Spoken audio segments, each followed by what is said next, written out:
la team, j'espère que vous allez bien. On se retrouve aujourd'hui pour une nouvelle vidéo du module 2.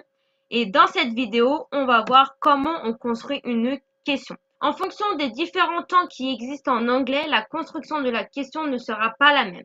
Et dans cette vidéo, du coup, on va voir comment on construit une question avec le present simple, le present continuous, le present perfect et les verbes modaux. Alors, premièrement, une chose qu'il faut absolument savoir, c'est que pour construire une question en anglais, il faut un auxiliaire. Donc, pour rappel, les auxiliaires, on a l'auxiliaire do, l'auxiliaire be et l'auxiliaire have. Premièrement, pour construire une phrase avec le present simple, nous devons utiliser l'auxiliaire do. Et uniquement cet auxiliaire-là. On ne va pas utiliser les autres auxiliaires. Maintenant, on va voir comment on construit la question. Alors, premièrement, on va prendre l'auxiliaire. Donc là, je prends l'auxiliaire do. Ensuite, on va prendre le sujet. Donc là, j'ai le sujet I. Donc, une chose importante aussi à savoir, c'est que l'auxiliaire, je dois le conjuguer en fonction du sujet. D'accord? Donc là, j'ai conjugué do en fonction du sujet I. Si mon sujet, c'était she, j'aurais utilisé l'auxiliaire does. Et un verbe à l'infinitif, là j'ai pris le verbe sing. Do I sing well? Est-ce que je chante bien? On va voir d'autres exemples pour que ce soit plus clair. Un autre exemple, donc do you want to eat? Donc j'ai bien mon auxiliaire do conjugué en fonction de mon sujet you et mon verbe à l'infinitif want qui veut dire veux-tu manger? Do you want to eat? Deuxième exemple, doesn't she need something? Donc là j'ai bien mon auxiliaire do conjugué en fonction de mon sujet she, donc does, à la négation qui nous donne doesn't she, et mon verbe à l'infinitif need.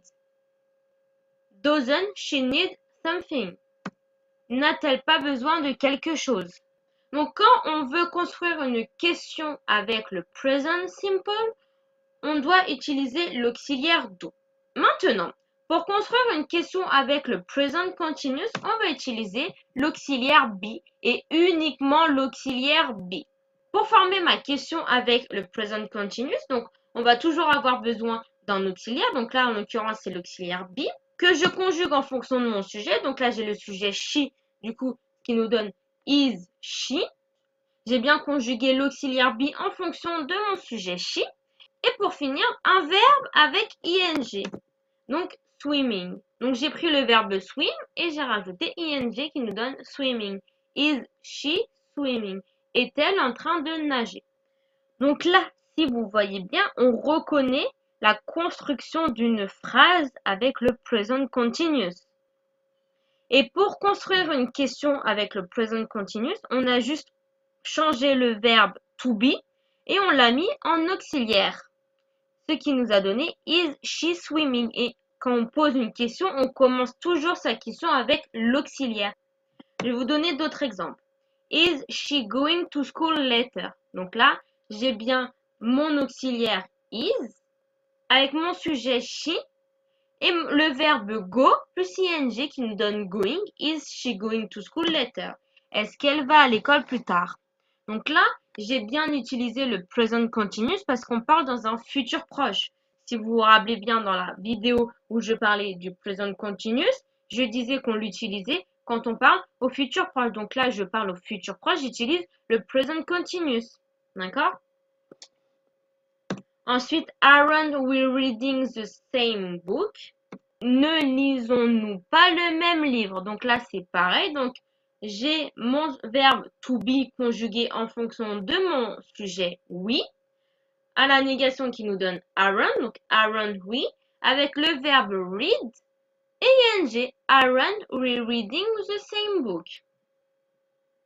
Ensuite, on construit une phrase avec le present perfect simple en utilisant l'auxiliaire have. Par exemple, donc je prends l'auxiliaire have que je conjugue en fonction de mon sujet. Donc là, mon sujet you, donc have you, et le participe passé du verbe. Donc là, le verbe que j'ai choisi, c'est le verbe be. Donc je prends le participe passé du verbe be qui est been. Donc là, c'est pareil. On retrouve bien la formation d'une phrase au present perfect simple. on met juste l'auxiliaire have avant le sujet. Ce qui nous donne have you been to the swimming pool? Have you been to Australia? Voilà, ce que vous voulez. Alors, on va voir d'autres exemples. Have you been to the cinema?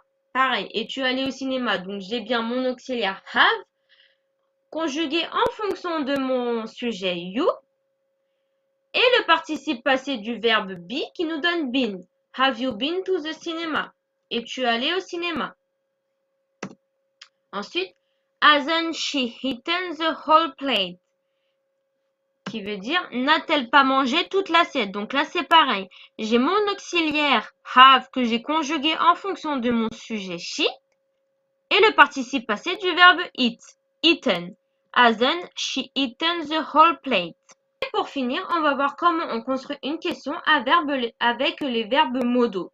Donc pour rappel, les verbes modaux, on a can, may, should et must. Alors, premier exemple, can you swim? Peux-tu nager? Bon, pour construire la question avec le verbe modal can, on met juste le verbe modal avant le sujet. Si je veux parler de façon affirmative, je vais dire you can swim. Et pour poser une question, on va changer le verbe modal et on va le mettre juste devant le sujet, ce qui nous donne can you swim? Peux-tu nager? Deuxième exemple, should they go to the sport? Devrait-il aller au sport? Là, c'est pareil. Si je veux parler d'une façon affirmative, je vais dire they should go to the sport. Ils devraient aller au sport. Et pour poser une question, je vais prendre le verbe modal et le mettre juste avant le sujet, ce qui nous donne should they go to the sport. Troisièmement, must we work harder? Donc, devons-nous travailler plus dur? Donc là, c'est pareil. Si je veux parler de façon affirmative, j'aurais dit we must work harder. Nous devons travailler plus dur, mais là, comme je pose une question, je prends le verbe modal et je le mets juste avant le sujet, ce qui nous donne must we work harder. Et voilà, c'est tout pour cette petite vidéo sur la construction d'une question. J'espère que ça a été très clair. Si vous avez des questions, n'hésitez pas à me les poser. Je vous laisse faire les exercices et on se dit à demain pour la prochaine vidéo. Ciao, ciao!